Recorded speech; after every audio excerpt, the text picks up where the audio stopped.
Oui, c'est encore moi. Pour la deuxième partie en fait de arrêter de prédire le futur, je voulais vous donner un petit exemple parce que personnel du coup. Voilà, par exemple là, mon conjoint, il est en vacances depuis une semaine et donc il n'est pas là. Moi, je suis tout seule avec mon fils et bon, j'ai passé une super semaine parce que j'étais bien avec mon bébé. Euh, C'était un autre rythme parce que mon conjoint, il a un fils d'un premier mariage qu'on avait eu un mois tout le mois d'août. Donc lui, il s'en occupe beaucoup. Effectivement, à la maison, c'est beaucoup plus intense quand ils sont là. Alors que là, avec mon bébé, j'ai pu m'organiser à ma façon. Franchement, j'ai passé une super bonne semaine.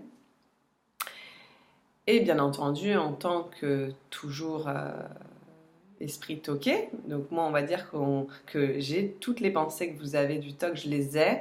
Simplement, l'intensité, elle est très, enfin, c'est vraiment réduite. Et je les observe. Je suis passée en observateur, mais en observateur sans m'y identifier. Donc, je me sens pas, ça me bloque pas dans ma journée. Mais j'ai quand même encore une trame de fond. Donc, je peux deviner quelles sont vos pensées. Et par exemple, là, voilà, moi, je me sens donc très bien cette semaine-là, mais j'ai toujours la petite pensée de déjà, ah je me sens bien, tu vois, tu te sens bien en fait quand ton copain il n'est pas là. Pourquoi tu te sens bien quand il n'est pas là? Est-ce que ça voudrait dire que t'es pas mieux sans lui? Est-ce que donc là je commence déjà voilà à me poser ces questions-là. Alors que maintenant j'arrive vraiment à voir que ça n'a pas de sens parce que j'ai le droit d'être bien sans lui.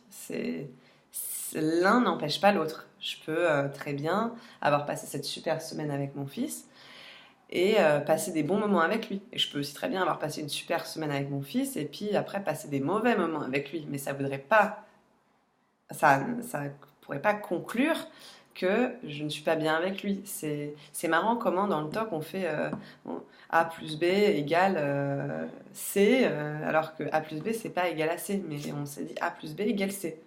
Rien à voir, C c'est juste la suite de l'alphabet. Mais c'est bizarre en fait, c'est vraiment ce schéma-là je dirais. Et donc là, voilà, un exemple de arrêter de prédire le futur, c'est que là, du coup, je suis bien. Et il rentre demain. Et j'avoue que j'ai une petite appréhension que j'ai toujours eu avec le TOC et tout ça. Alors avant, c'était des grosses appréhensions. Là, j'aurais été en angoisse. Voilà, là, j'ai une légère angoisse, on va dire. Allez, 1%, 2%. Euh, Ce sera trop bien quand j'arriverai à vous parler et que je vous dirai là je ressens plus. Ça se trouve d'ailleurs j'arriverai même pas à faire ces vidéos là parce que peut-être au moment où je ressentirai plus ça, je pourrai plus contribuer à vous aider parce que du coup j'arriverai plus à me mettre à votre place. Donc c'est pas plus mal si j'ai encore un petit reste. J'arrive à comprendre. Mais voilà, là je suis en train de prédire le futur parce que je suis en train de me dire donc demain il va arriver. Il va arriver à telle heure, ça se trouve à cette heure-là, bah, je vais être en train de coucher mon fils, ça se trouve mon fils il sera en train de manger, ça va pas m'arranger, du coup quand il va arriver ça va m'angoisser, ça va me saouler, j'étais bien dans mon petit univers et alors là tout de suite, ben ouais mais ça veut dire que t'es pas contente qu'il rentre, donc du coup ça veut dire que t'es mieux sans lui, et voilà je suis en train de prédire ce qui va se passer. Alors que si ça se trouve, rien à voir. Ça se trouve, il va rentrer beaucoup plus tard parce qu'il va y avoir des bouchons. Moi, je serai déjà couchée, je le verrai pas. Et le lendemain, quand il va rentrer, ben, enfin, quand je vais le voir le matin, on va rigoler parce que mon fils, il va faire un truc drôle. Et puis, hop, on va se retrouver, ça va être bien. Mais j'ai quand même cette petite angoisse de quand je vais le retrouver, va y avoir un truc qui est pas bien. Et en fait, je crée ma réalité comme on crée tous notre réalité à force de penser à ça. Il y a une possibilité que du coup demain cette pensée elle se fige parce que faudra arriver, je referai donc la vidéo de vous n'êtes pas vos pensées, mais donc comme on croit qu'on est nos pensées, on crée dans la réalité ce qui va se passer. Donc il y a moyen que ça se trouve demain, bah, je me sente moyen quand il rentre. Et voilà, le stade où je suis arrivée, c'est que je sais que sans doute, parce que j'adore être seule, j'adore avoir mon confort, j'adore foutre le bazar et tout.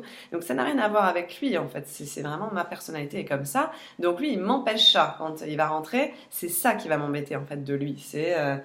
Va falloir cadrer le truc, va falloir ranger. Il va me foutre la pression, j'étais dans mon petit quotidien avec mes petites affaires, là il va me gêner. Mais est-ce que c'est tout que je dois envoyer balader? Est-ce que je dois tout envoyer valser parce que juste il y a ça qui me dérange?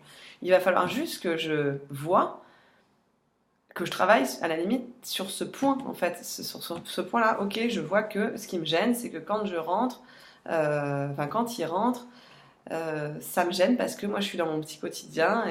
Alors, on peut poser la question, je pourrais poser la question, comment, quelle énergie puis-je être, ou comment puis-je être qui me permettrait de ne plus être énervé quand mon chéri rentre et que c'est pas rangé.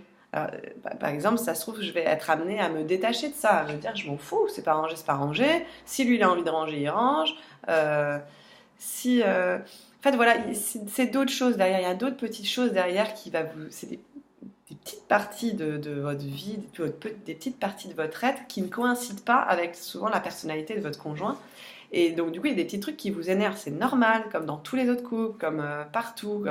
Et nous, on focalise sur ce petit point pour se dire que on fait de la généralité. Ok, là, je l'aime plus. Bah, demain, ouais, effectivement, moi, je serais capable de me dire, ah putain, il rentre, je l'aime plus. Et en fait, c'est pas qu'il rentre, je l'aime plus, c'est juste qu'il rentre, j'étais dans mes petites affaires. Et là, il va falloir que je me réadapte à revivre avec quelqu'un, alors que j'étais bien dans cette semaine-là. Mais en même temps, est-ce que dans 2 semaines, je serais restée toute seule avec mon fils dans 2 semaines? Est-ce qu'au bout d'un moment, ça m'aurait pas aussi gonflé de ne pas partager le soir, monter avec mon chéri, le fait qu'on prépare à manger ensemble, le fait qu'on va parler et qu'on va rigoler, le fait, enfin, et même quand je le dis, je sens que j'ai des pensées parasites. Mais dans la réalité, quand ça va se passer, après demain, voilà, le dimanche, on va aller au parc, on va ensemble avec notre enfant et tout, et je sais très bien que je vais aimer ce moment. Maintenant, j'arrive à voir que je sais que je vais aimer ce moment. Mais à l'avance, je suis en train de prédire ce qui va se passer et je suis en train de perdre du temps sur cette journée aujourd'hui. À la limite, on verra ce qui se passera à ce moment-là. Ça se trouve, il va arriver avec un super cadeau, ça se trouve, il va arriver avec une blague, ce qui fait que exactement ce que j'ai prédit, ça va pas se passer. Donc là, je vois ça, ok, je le vois, que je commence à m'angoisser du fait qu'il revienne et que ça se passe pas comme je veux. Et du coup, voilà, je vois et je me dis, arrête de prédire le futur. Il n'y a rien à prédire dans le futur. Qu'est-ce que je fais là maintenant? Qu'est-ce que je fais là maintenant? Ben, je vais faire ma vidéo, je vais vous la poster. Après, je vais manger avec mon bébé, je vais m'amuser avec mon bébé. Je vais envoyer une photo à mon chéri. Voilà. Enfin, c'est plus facile à dire qu'à faire, mais simplement, voyez comment vous fonctionnez en fait. C'est juste pour vous faire prendre conscience. Il y a rien qui va se passer comme prévu et il n'y a rien de grave en plus parce qu'on en fait un truc de fou. Il suffit qu'il rentre et même que je sois mauvaise d'humeur et même si demain il rentre et que j'aime pas comment ça se passe les premières heures et que ça me gêne dans mon quotidien. Et alors, est-ce que ça va tout changer notre vie de couple? Est-ce que ça y est, c'est bon, c'est qu'il faut que je le quitte?